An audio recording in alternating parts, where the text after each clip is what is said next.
Bonjour, c'est Florent, on est sur le podcast Pilote ta vie, c'est la séquence 218. Donc, hier on a vu un nouveau principe du développement personnel, plus axé sur la communication. Donc l'idée c'est que tu vois, chaque lundi on a un principe clé sur la communication, sur le développement personnel, sur éventuellement le coaching, choses comme ça. Tu vois, on va avoir chaque fois un principe clé qui va t'aider à pouvoir avancer plus facilement pour libérer la meilleure version de toi-même. Alors on a vu hier que la clé justement en communication notamment, vraiment la base de la communication, qui est illustrée derrière ce principe, c'est de bien comprendre que en tant qu'être humain, on a notre propre vision du monde, ce qu'on appelle la carte du monde en PNL. On va en parler justement aujourd'hui. Et de bien comprendre qu'on a chacun sa propre carte du monde qui est unique, qui est propre à nous, et que celle du voisin est différente. Alors parfois, il peut y avoir pas mal de points communs, donc on se comprend facilement, l'impression qu'on a à peu près la même carte du monde, mais on est chacun avec une carte du monde différente, et c'est important de le comprendre, parce que dès qu'on communique, comme on l'a vu hier, on exprime notre carte du monde, tout simplement. La communication, c'est juste mettre des mots sur ce qu'on a à l'intérieur, et utiliser ces mots pour donner un sens, pour communiquer justement un message. Et en fait, les mots qu'on va choisir, le sens qu'on met derrière ces mots, sont tous dépendants de notre carte du monde.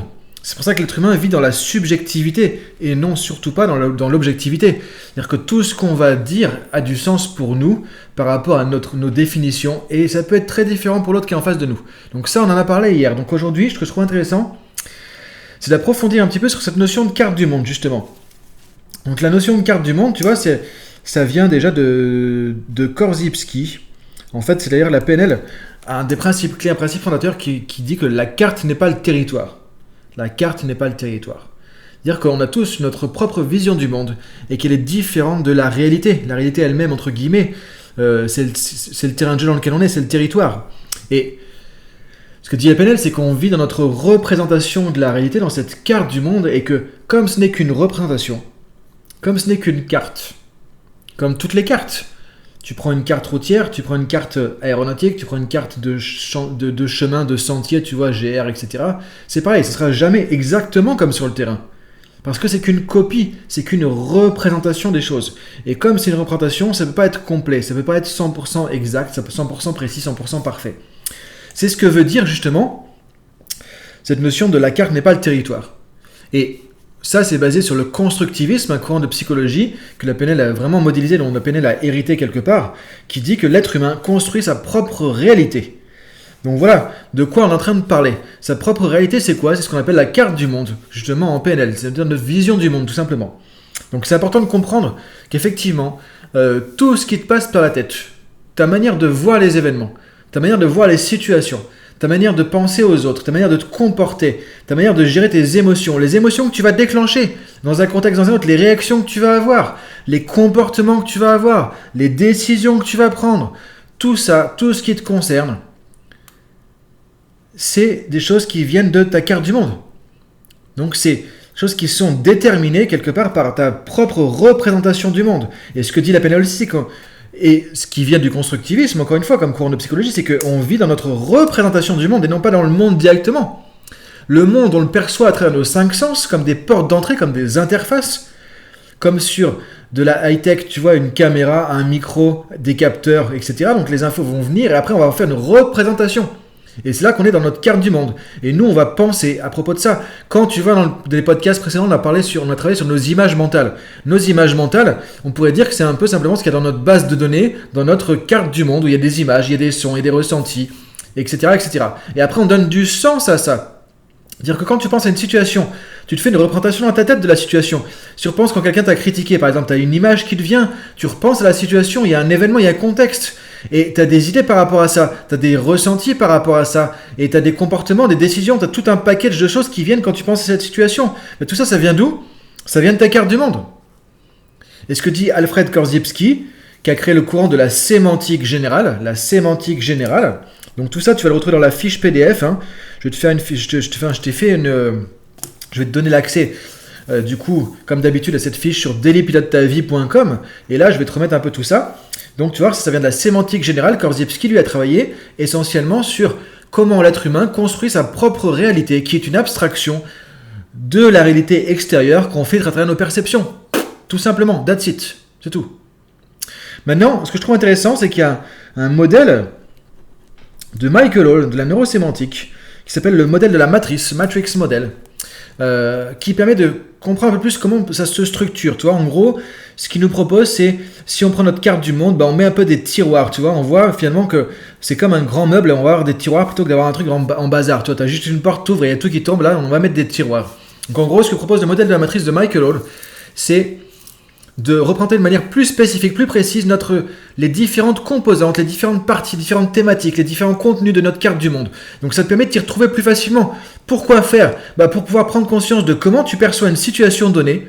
Ça donne un modèle de mapping pour comprendre un problème, pour comprendre une situation, comment tu la vois, comment tu la perçois de manière plus spécifique. Et donc, comme tu peux faire ça, tu peux faire un mapping d'une situation avec laquelle tu as du mal, par exemple.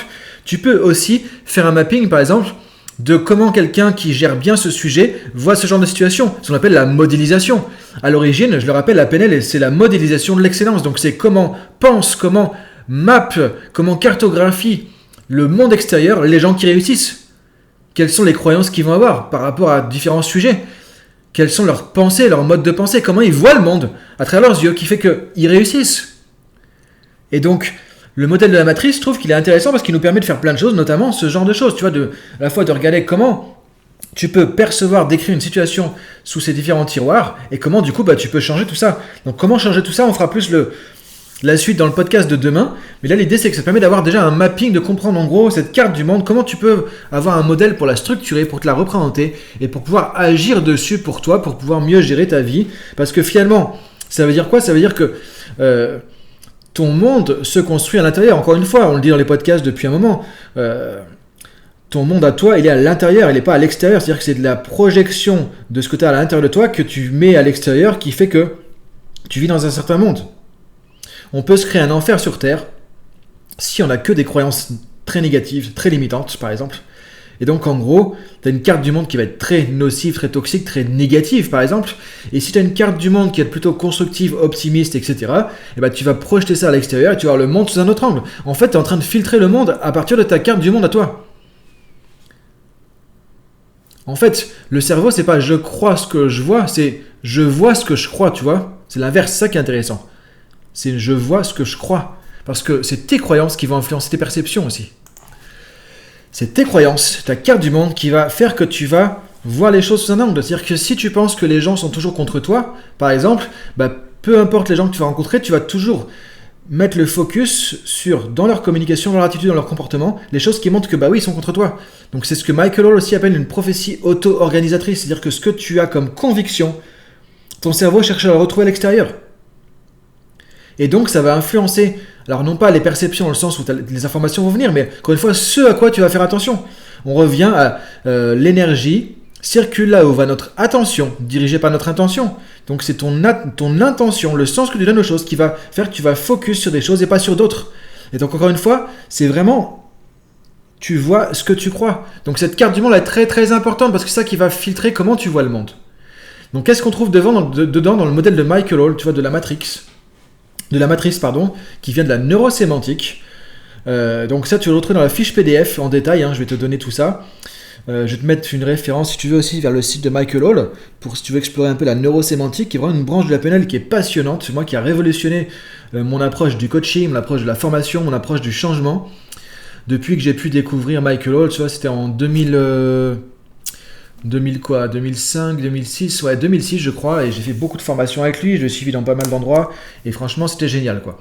Donc du coup, alors je ne vais pas faire une formation complète là-dessus, mais je te donne les grandes clés. L'idée c'est que tu as différents tiroirs dans ce modèle de la matrice, au niveau du contenu de notre carte du monde. Donc on va voir des choses par rapport à soi. Donc ça c'est tout ce qui va être les croyances, tout ce qui va être lié à comment tu te vois au niveau de ton identité, tu vois, le soi. Donc il y a première matrice dans ce modèle de la matrice de soi, par rapport à soi. Donc là c'est tout ce qui va être par rapport à toi. Donc là les croyances que tu as par rapport à ton identité, qui tu es, comment tu définis ton estime, tu vois, il y a tout ce qui va être lié par rapport à toi-même.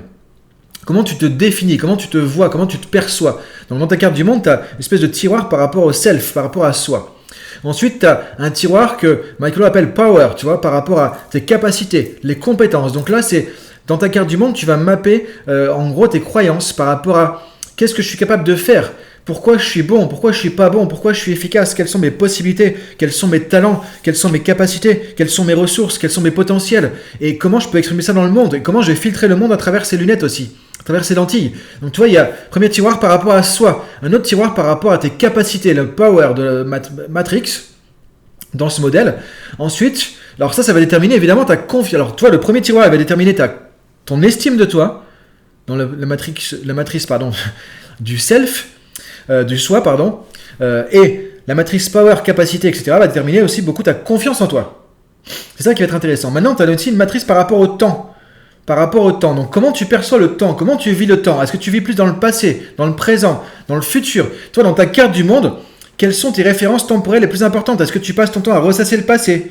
Est-ce que tu filtres plus tes perceptions par rapport à tout ce qui est lié au passé? C'était mieux avant, par exemple. Est-ce que tu es plus dans l'instant présent, dans le lâcher-prise, juste ici, maintenant, le fameux ici, maintenant, être dans l'instant présent, être dans le vécu de la situation, à l'instant T? Est-ce que tu cartographies plus les choses comme ça? Est-ce que tu vois plus les choses comme ça? Qu'est-ce que tu as comme croyance par rapport au temps? Quelles sont tes manières de percevoir le temps? Quelles sont tes manières de te comporter avec le temps? Quels sont tes programmes du temps? Parce qu'on voit ça en maître praticien PNL, les programmes du temps. Des gens qui sont toujours en retard parce que quelque part, ils ont un programme du temps qui fait qu'ils vont être toujours en retard. Les gens qui sont tout le temps à anticiper trop le futur, parce qu'ils ont des programmes de relation au temps qui font qu'ils vont être dans ce schéma-là. Donc ça, c'est ce qu'on voit dans une formation de maître praticien en PNL, par exemple. Donc comment tu gères le temps? Comment tu vis le temps? Comment tu structures le temps à l'intérieur de toi? Donc ça, c'est le troisième volet. Maintenant, il y a un autre volet aussi, par rapport aux autres. Autant il y a un volet par rapport à soi, autant il y a un volet par rapport aux autres. Là, c'est le soi social, quelque part. C'est qu'est-ce que tu crois par rapport aux autres? Comment tu te comportes par rapport aux autres? Comment tu crées tes relations avec les autres? Comment tu traites les autres? Comment tu as le sentiment d'être traité par les autres? Donc là, ça détermine tes compétences sociales, tes compétences émotionnelles, tes réactions aux autres, comment tu gères la critique, comment tu gères le feedback, comment tu gères tes relations avec les autres, comment tu manages, comment tu te communiques dans ton couple, etc. Tu vois, c'est tout ça. Ça va être comment tu vis les relations avec les autres. Donc là, tu as tout un ensemble de cartographie par rapport à ça aussi. Donc toi, il y a soi, capacité, le temps, les autres, et après, il y a une autre cartographie par rapport, ce que Michael appelle la matrice du world, du monde. Et là, en fait, c'est des croyances spécifiques que tu vas avoir par rapport aux différents sujets de la vie. C'est-à-dire quand tu es dans l'entreprise, par exemple, des croyances par rapport au business, par rapport à l'entreprise, par rapport au boulot, par rapport au professionnel. Quand maintenant tu es dans un contexte, je sais pas, culturel, qu'est-ce que tu crois par rapport à tout ce domaine culturel? Quand tu es dans un contexte sportif, par exemple, l'activité physique, qu'est-ce que tu as comme a priori, comme idée, comme croyance, comme comportement, comme vision des choses par rapport à tout ce qui est lié à ce contexte sportif, par exemple. Ça peut être par rapport aussi à des croyances spirituelles, par rapport à un domaine religieux, des choses comme ça. Donc tu vois, tu as ces différents tiroirs qui vont structurer comment on va être organisé d'une certaine manière ta carte du monde. Donc c'est qu'un modèle, hein, c'est pas exhaustif, mais je trouve que c'est intéressant de connaître ça. Le modèle de la matrice. Alors ça, c'est les contenus de ta carte du monde. Après, ce que dit Michael, tu as aussi des processus. Les processus qui vont un peu comme des processeurs, tu vois, tourner toujours en boucle et créer une dynamique dans tout ça. Tu as le processus du meaning, tu vois, la meaning matrix, en fait la matrice de signification, matrice de création du sens. Parce qu'en tant qu'être humain, on donne toujours du sens à ce qui se passe. Donc ça, c'est en fait le process qui tourne et qui crée des croyances tout le temps à gogo dans ta carte du monde, qui modifie tes perceptions, tes interprétations et qui donne du sens à ce qui se passe. Par exemple, qu'est-ce que tu crois par rapport à la critique? C'est dans la carte justement de signification, ce process de signification qui fait que tu vas donner et que tu vas réattribuer éventuellement, quand tu as changé de perception dans une situation, un sens à la critique, un sens à ton boulot par exemple, etc. Donc c'est le processus de création du sens. Maintenant, il y a le processus de l'intentionnalité aussi, la matrice d'intention. Donc derrière chaque élément de ta carte du monde, il y a aussi pourquoi c'est important, c'est quoi le but derrière, c'est quoi la finalité. Donc là, il y a la matrice d'intentionnalité. Quelles sont tes intentions? Donc tu vois, on a 1, 2, 3, 4, 5 contenus et on a 3 processus. Processus de création du sens, processus d'intentionnalité et ensuite le processus de création d'un état. L'état, c'est quoi? C'est la résultante de tout ça, c'est l'état émotionnel. Donc si tu vis une émotion dans une situation donnée, si tu as un ressenti dans une situation donnée, ce que dit ce modèle, c'est que c'est la résultante des interactions de l'espèce de cuisine qui se passe dans toutes ces tiroirs de la matrice et du sens que tu vas donner et des intentions qu'il y a derrière. Donc si par exemple tu ressens une émotion très forte dans une situation donnée, qu'elle soit positive entre guillemets ou négative, la question à te poser c'est comment j'ai cartographié, comment j'ai perçu cette situation dans ma carte du monde. Le problème il est jamais dans la situation elle-même, il est toujours dans ta représentation de cette situation. Et donc là, le modèle de la matrice, c'est génial parce que tu fais un arrêt sur image, tu fais un mapping, une cartographie, tu dis, ok, qu'est-ce que j'ai dans cette situation comme croyance par rapport à moi, par rapport à mes capacités, par rapport au temps, par rapport aux autres, par rapport au contexte. Quelles sont les significations, les croyances, les interprétations que j'ai dans ce contexte aussi? Matrice du sens. Quelles sont les intentions que j'ai dans ce contexte aussi? Matrice d'intention. Et dans quel état ça me met? Quel est mon état émotionnel résultant de tout ça? Et après, une fois que tu poses ça, tu peux voir, est-ce que c'est OK? Est-ce que je veux changer ça? Et là, si tu veux changer ça, parce que tu veux vivre cette situation différemment, c'est la seule chose que tu peux faire. Tu peux pas changer la situation, tu peux changer ton vécu de la situation. La carte n'est pas le territoire, c'est qu'un vécu, c'est qu'une interprétation. Ce n'est pas la réalité elle-même. Et donc ça, c'est génial. Maintenant, une fois que tu as cet outil de la matrice de Michael Hall, basée sur la carte n'est pas le territoire, cette citation de Korzybski, à la base de la PNL, tu peux déjà faire des trucs intéressants. Parce que ton monde, tu peux le changer à l'intérieur, mais pas à l'extérieur. Mais quand tu changes ton monde intérieur, l'extérieur va changer dans ce que tu vas vivre. Donc voilà, je te laisse là-dessus pour aujourd'hui. Si tu veux reprendre un peu ces détails, parce que je sais que c'est un peu plus technique, tu vas sur dailypilotetavie.com, tu t'inscris à la zone membre, c'est 100% gratuit et tu récupères la fiche PDF. Je te laisse là-dessus pour aujourd'hui. Bonne journée à toi, à demain pour la suite. Salut!